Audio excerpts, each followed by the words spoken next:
காலத்திலிருந்து எங்களோடு பயணிக்கின்ற மிகவும் அன்புக்குரிய மதிப்புக்குரிய இலக்கிய உறவு. இன்று அவர் இந்த நிகழ்ச்சி வேறு ஒரு வேலை இருப்பதால் நேரத்துக்கு செல்ல வேண்டி இருப்பதனால் நான் அவரை முன் அழைக்கிறேன். எனவே அனைவரும் இனியவர்கள் மன்னித்துக் கொள்ளுங்கள். கோதையம்மன் அவர்கள் ஒரு சொந்த தமிழ் ஆசிரியர். அண்ணாமலை பல்கலைக்கழகத்திலே தமிழ் மொழியிலே முதுகலை பட்டம் பெற்றவர்.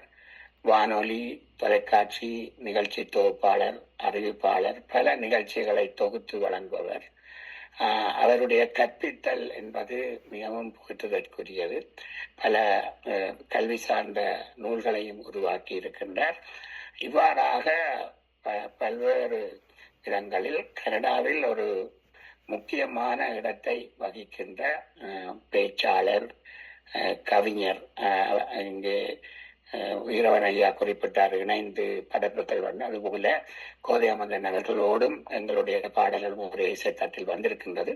அவ்வாறாக பல்வேறு விடயங்களை சாதித்துக் கொண்டிருக்கின்ற எங்களுடைய ஆசிரியர் கோதையம்மன் அவர்களை நான் முதலிலே அழைக்கின்றேன்.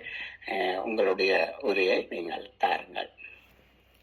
நன்றி சுரேஷ் அண்ணா. ஒரு நல்ல அறிமுகத்துக்கு வளமை போல எங்களை இந்த நிகழ்வுக்கு அழைத்ததற்கு உங்களுக்கு முதலிலே நன்றியை சொல்லிக்கொண்டு, அதே போல எங்களுடைய தமிழாளி அதிபர் உயிரவன் அவர்களுக்கும் என்னுடைய அன்பு கலந்த வணக்கம். இங்கே இணைந்திருக்கின்ற அத்தனை அன்பு உறவுகளுக்கும் என் வணக்கம், தமிழ் வணக்கம். தந்தையர் தினம் இன்னும் வர நாள் இருக்கிறது எங்களுக்கு. ஆனாலும் அதனை முன்னிட்டு நீங்கள் இன்றைக்கு எங்களுடைய தந்தையரை நினைப்பதற்காக எங்களுக்கு ஒரு வாய்ப்பை தந்திருக்கிறீர்கள். அதற்காக எங்களுடைய உள்ளம் நிறைந்த நன்றியையும் முதலிலேயே சொல்லிக் கொள்கின்றேன். எங்களுடைய பண்பாட்டை பொறுத்தவரை, தமிழர்களை பொறுத்தவரை, எங்களுடைய இனத்தினுடைய வரலாற்றின் அடிப்படையிலே எங்களுடைய தாய் தந்தை உறவுக்கு நாங்கள் ஒரு நாள் என்று கணக்கு போட்டு வாழ்ந்தது கிடையாது. ஆனாலும் இப்பொழுது வாழுகின்ற சூழ்நிலையில் இந்த இடத்திலே, இந்த மண்ணிலே எல்லோரோடும் சேர்ந்து நாங்களும் தந்தையர் தினத்தை கொண்டாட இருக்கிறோம்.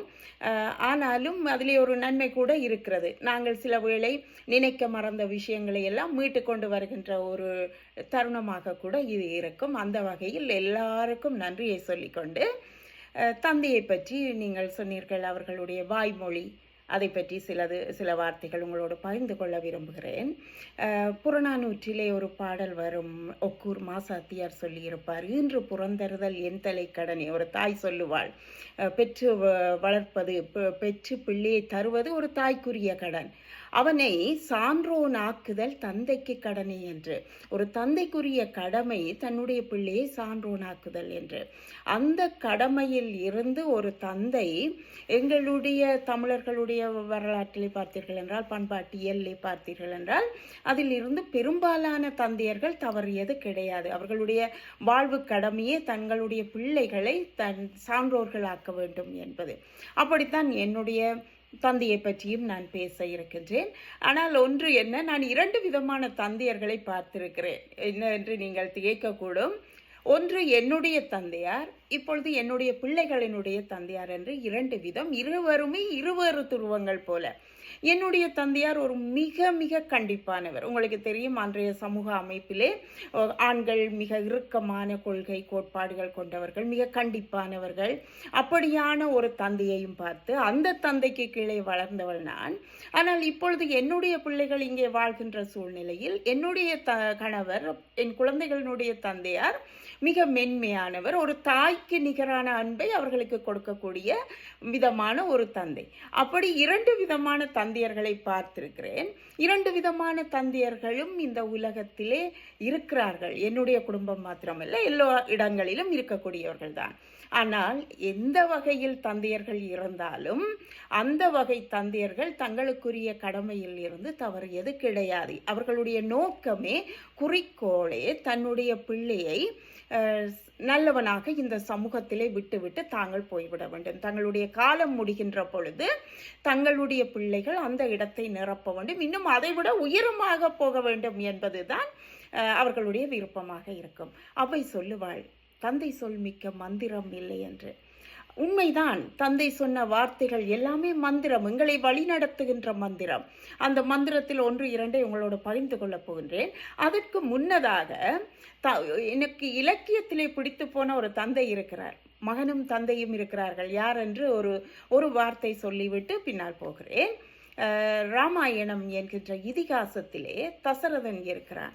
தசரதன் ஒரு நல்ல தந்தை என்பதற்கு ஒரு இடம் இருக்கிறது, ஒரு உதாரணம் இருக்கிறது. ராமனை காட்டுக்கு போகச் சொல்லி கைகேயி சொல்லுவாள். தந்தை சொல்மிக்க மந்திரம் இல்லை என்ற அவையினுடைய அந்த வரிக்குத்தான் இங்கே இதை கொண்டு வருகிறேன். தந்தை சொல்வதுதான் மந்திரம் என்று அவள் சொன்னாள். ஆனால் தசரதனுடைய மகன் ராமன் தந்தை சொல்லாததையே மந்திரமாக எடுத்துக்கொண்டான். எந்த இடம் என்றால், கைகேயி சொல்கிறாள், எடுத்துக்கொண்ட வரத்துக்கு இணங்க ராமனை காட்டுக்கு அனுப்புவதற்கு. ஆனால் தசரதன் கடைசி வரை அதற்கு உடன்படவில்லை. ஆனால் அவளுடைய நோக்கமோ ராமனை காட்டுக்கு அனுப்ப வேண்டும்.